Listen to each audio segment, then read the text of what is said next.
अस्सलाम वालेकुम। तो जी स्टूडेंट्स, उम्मीद है कि आप सब खैरियत से होंगे। अच्छा बेटा, आज जो हमारा नेक्स्ट चैप्टर हमने स्टार्ट करना है that is plant physiology. Plant physiology में अगर हम देखें तो इस चैप्टर में फिजियोलॉजी का क्या मतलब होता है कि बेटा आपके पास एक ऐसा फिनोमिनन जिसमें जो है वो हमारे पास प्लांट के अंदर या किसी भी चीज़ के अंदर मुख्तलिफ चीज़ों की ट्रांसपोर्टेशन किस तरह से होती है, और वो ट्रांसपोर्टेशन होने के बाद उसकी बॉडी के अंदर किस तरह से जो है ना वो डिफरेंट प्रोसेसेस जो है ना वो आपके पास कैरीड आउट हो रहे होते हैं, तो उसको हम फिजियोलॉजी का नाम देते हैं। ठीक है। अच्छा, अब इस चैप्टर के अंदर जो है हमने प्लांट फिजियोलॉजी को देखना है कि प्लांट्स के अंदर जो है वो किस तरह से डिफरेंट प्रोसेसेस कैरीड आउट होते हैं, लाइक जो है ना फोटोसिंथेसिस है। ठीक है, इसी तरह हमारे पास ग्लाइकोलिसिस की बात कर लें, और मुख्तलिफ प्रोसेसेस जो हैं वो हमारे पास होते हैं, और आप प्लांट किस तरह से उसको जो है ना वो कैरीड आउट करता है, और किस तरह से जो है ना वो आपके पास ये मुख्तलिफ प्रोसेसेस उसकी जो है ना वो लाइफ के लिए ज़रूरी होते हैं। तो इसमें हम इन चीज़ों को देखेंगे। सबसे पहले जो है वो हमारे पास बेटा इसमें एक साइड बॉक्स मेंशन किया गया है जो कि ऑटोट्रॉफ और हेटरोट्रॉफिक ऑर्गेनिज्म के हवाले से है।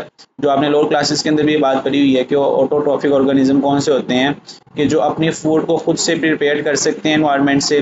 ठीक है, लाइक प्लांट्स हैं तो कार्बन डाइऑक्साइड को और मिनरल्स को जो है ना वो अपनी इन्वायरमेंट से लेते हैं, और इसी तरह जो है वो आपके पास उसको अपनी जो है वो अपनी खुद से फूड को प्रिपेयर करने के काबिल होते हैं। लाइक बैक्टीरिया है, साइनोबैक्टीरिया हमने पढ़े थे, एलजी आ जाती है, प्लांट्स आ जाती हैं। दूसरी तरफ हेटरोट्रॉफिक ऑर्गेनिज्म कौन से हैं कि जो अपनी फूड खुद से प्रिपेयर्ड नहीं कर सकते, लाइक बैक्टीरिया है, एनिमल्स हैं। ठीक है, जो अपनी फूड को खुद से प्रिपेयर नहीं कर सकते। उसके बाद नेक्स्ट टॉपिक बेटा हमारे पास आ जाता है that is nutrition in plant. Nutrition in plants में सबसे पहले हमारे पास न्यूट्रिशन की डेफिनेशन आ जाती है कि it is a process in which food is prepared और obtain and converted into body substance for growth and energy. कि ऐसा प्रोसेस जिसमें हमारे पास फूड को प्रिपेयर किया जाए या उसको ऑब्टेन किया जाए, और फूड को प्रिपेयर या ऑब्टेन करने के बाद उसको अपने बॉडी के अंदर जो है ना उसको कन्वर्ट कर दिया जाए, ताकि जो है ना वो बॉडी की ग्रोथ हो सके और एनर्जी हो सके। यानी आसान ज़ुबान में कि हम अपनी फूड को फॉर एग्जांपल इनटेक करते हैं। ठीक है, हमने खाना खाया तो हमारा बेसिक मकसद क्या होता है खाना खाने का कि हमें एनर्जी मिले। ठीक है, हमारी बॉडी में एनर्जी कम हो चुकी होती है, प्लस उस एनर्जी के साथ साथ हमारी बॉडी के अंदर जो है वो ग्रोथ भी आती है।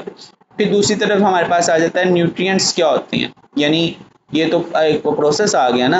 अब यानी वो जो चीज़ें आप कह लो आसान ज़ुबान में कि वो कौन सी चीज़ें हैं जिसकी वजह से हमें एनर्जी मिलती है या ग्रोथ होती है, तो उनको हम क्या कहते हैं, न्यूट्रिएंट्स का नाम देते हैं। So these are the substance required by organism for energy, यानी एनर्जी के लिए, ग्रोथ के लिए हमारी। ठीक है, या रिपेयर, यानी हमें फॉर एग्जांपल कोई ऑर्गन जो है ना वो हमारे पास डैमेज हो चुका है तो उसको रिपेयर करने के लिए या मेंटेनेंस के लिए। ठीक है, कि अपनी बॉडी को हमने मेंटेन करना होता है, उसके लिए भी हम न्यूट्रिएंट्स का इस्तेमाल करते हैं। देन बेटे हमारे पास आ जाता है मिनरल न्यूट्रिशन इन प्लांट्स।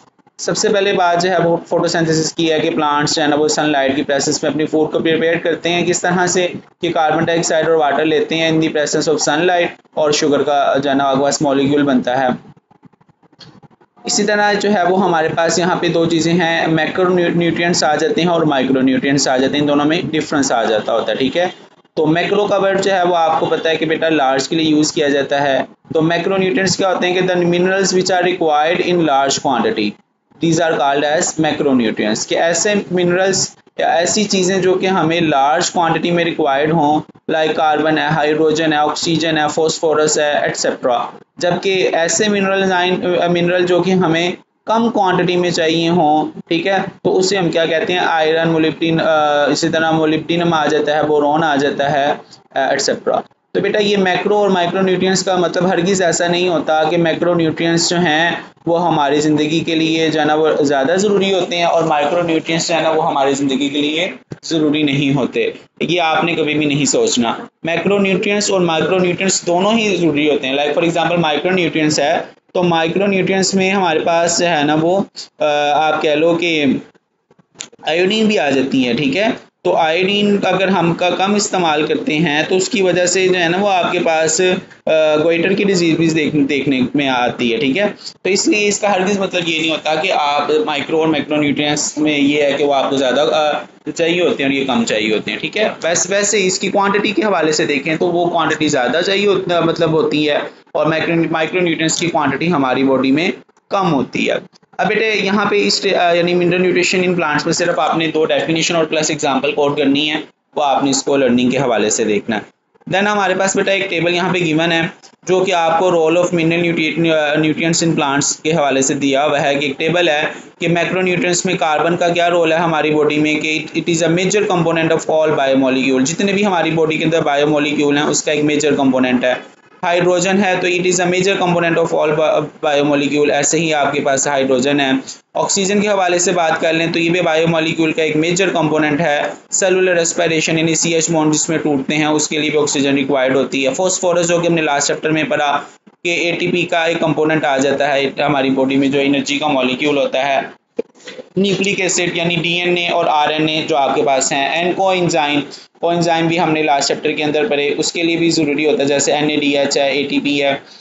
फिर इसी तरह आपके पास सीड की जर्मिनेशन के लिए, फोटोसिंथेसिस के लिए फिर हमारे पास आ जाता है पोटाशियम जो है वो प्लांट्स के अंदर स्टोमेटा की क्लोजिंग और ओपनिंग को रेगुलेट करता है जिसकी वजह से फोटोसिंथेसिस होती है। नाइट्रोजन को देख लें तो ये भी एक प्रोटीन का अहम कंपोनेंट है, ठीक है, क्योंकि आपके पास अगर हम प्रोटीन किससे मिलकर बनती है, अमाइनो एसिड से, और अमाइनो एसिड के जनरल फार्मूला में एक चीज़ आती है NH2 जो कि लास्ट चैप्टर में हमने पढ़ चुके हैं। तो वो भी आपके पास नहीं नाइट्रोजन का एक कंपोनेंट आ जाता है। फिर क्लोरोफिल है, क्लोरोफिल में भी नाइट्रोजन होता है प्लांट्स के अंदर जिससे फोटोसिंथेसिस होती है। एंजाइम भी हैं उसमें भी नाइट्रोजन है। सल्फर के हवाले से देख लें तो ये भी प्रोटीन के एक अहम कंपोनेंट है, वाइटामिन का भी, एंजाइम का भी। फिर कैल्शियम है तो ये भी आपके पास एंजाइम को एक्टिवेट करवाता है। सेल वॉल जो प्लांट की है या बैक्टीरिया की है उसके लिए भी एक ज़रूरी कंपोनेंट आ जाता है। मैग्नीशियम को देख लें तो ये भी आपके पास क्लोरोफिल का भी कंपोनेंट है और बहुत से एंजाइम्स को एक्टिवेट करवाता है। तो बेटा ये जो टेबल गिवन है ये आपके लिए शॉर्ट क्वेश्चन में आपके लिए इंपॉर्टेंट है, ठीक है। तो यहाँ तक बेटा आपने इसको आज के लिए करना है, और कोई सवाल हो तो आप कमेंट सेक्शन में पूछ सकते हैं। प्लस आपने इसको लर्निंग के लिए सारा करना है। होमवर्क के लिए आप मैक्रो और माइक्रो न्यूट्रिएंट्स में डिफरेंस लिखेंगे, प्लस इसकी एग्जांपल कोड करेंगे और आपने इसको मुझे जो है वो सेंड करना है। ओके जी, अल्लाह हाफिज़।